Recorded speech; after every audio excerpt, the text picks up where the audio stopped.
అదేవిధంగా గతంలోనే ప్రభుత్వం జీవోలు ఇచ్చింది, మనుషులు చచ్చిపోతే ఎవరు చచ్చిపోయినా 5 లక్షల రూపాయల నష్టపరిహారం ఇవ్వడానికి ప్రభుత్వం నిర్ణయం తీసుకున్నది. ఎక్కడెక్కడైతే హ్యూమన్ లాస్ ఉందో వాటి అన్నిటిని కూడా రికార్డ్ చేసి పోలీస్ అధికారులకు కూడా కమిషనర్స్ అండ్ పోలీస్ డిపార్ట్మెంట్ కూడా నేను ఇన్స్ట్రక్షన్స్ ఇస్తున్నా. అట్లా పోయిన వాళ్ళందరినీ ఇమ్మీడియట్గా ఎఫ్ఐఆర్ చేయండి.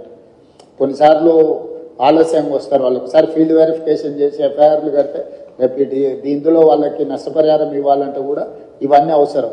మీరు ప్రొసీజరల్ ల్యాప్సెస్ కూడా లేకుండా పోలీస్ అధికారులు కూడా వాళ్ళు ఎవరెవరు ఈ వరదలలో చనిపోయినరో తక్షణమే వాళ్ళ వివరాలను సేకరించి ఎంబడే ఎఫ్ఐఆర్ కట్టి దానికి సంబంధించిన నివేదికలు ఇవ్వండి.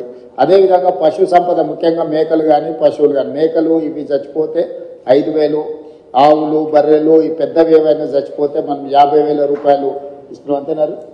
సో 50,000 రూపాయలు ఇస్తున్నాం. వాటిని కూడా ఎంబడే అంచనా వేసి ఏ ఒక్కరికి కూడా ఇబ్బంది జరగకుండా చూడండి. పంట నష్టం జరిగిన ప్రాంతాలలో చాలా వరకు పత్తి, వరి, చేతికొచ్చిన పంట నష్టము ఇవన్నీ కూడా జరిగినాయి కాబట్టి ఎకరాకు 10,000 రూపాయలు మనం రైతులకు పంట నష్టపరిహారం కూడా ఇవ్వాలనుకుంటున్నాం. తక్షణమే ఆ నీట మునిగిన పొలాలను ఇసుక మేటలు పేరుకున్న దగ్గర మనకు ఎన్ఆర్ఈజిఎస్లో స్పెషల్ ప్యాకేజెస్ ఉన్నాయి. ఆ ఇసుక మొత్తం తొలగించడానికి ఎకరాకు 10,000 కాదు, ఎకరాకు 1,00,000 కూడా మనము ఎన్ఆర్ఈజిఎస్లో తీసుకోవచ్చు. కాబట్టి ఎన్ఆర్ఈజిఎస్కు సంబంధించిన పంచాయతీరాజ్ వాళ్ళు కూడా మీరు తక్షణమే దాని మీద దృష్టి పెట్టి అంచనాలు వేసి ఆ ఇసుక మేటలు పేరుకున్న రైతులను ఆదుకోవడానికి కూడా దానికి కావాల్సిన అంచనాలు చేయండి.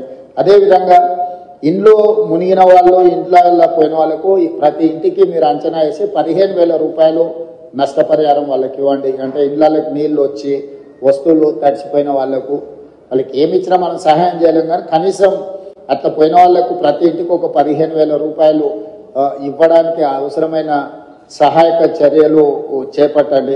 తర్వాత అత్యంత పేదలుండి, గుడిసెలుండి, లేకపోతే ఏదైనా కొట్టుకుపోయిన వాళ్ళు ఉంటే ఇందిరమ్మ ఇండ్లు ఇచ్చే అర్హత ఉంటే ఒక స్పెషల్ దీని కింద అయినా మనం కాన్స్టిట్యున్సీ వైజ్ ఇచ్చే కోటా కాకుండా అవసరం అనుకుంటే ఏమైనా అదనపు కోటా అయినా కూడా ప్రభుత్వం ఇస్తుంది. అట్లా ఇండ్లు కోల్పోయి నిరాశ్రయులు అయిన వాళ్ళని కూడా లిస్ట్ అవుట్ చేయండి. వాళ్ళకు కూడా మనం కొంతమేరకు ఇల్లు ఇవ్వగలిగితే. మీ వ్యాపారం అభివృద్ధి కావాలని కోరుకుంటున్నారా? అయితే వెంటనే క్యూనస్ని సంప్రదించండి. Schools, colleges, banks, shops, office promotions, land promotions, political promotions, restaurant promotions, hospital promotions, పుట్టినరోజు వేడుకలు, శుభకార్యాలు, వ్యాపారాలు ఏవైనా, సందర్భం ఏదైనా ఇప్పుడే క్యూనస్ ద్వారా తెలియజేయండి. మీ వ్యాపారాన్ని అభివృద్ధి చేసుకోండి.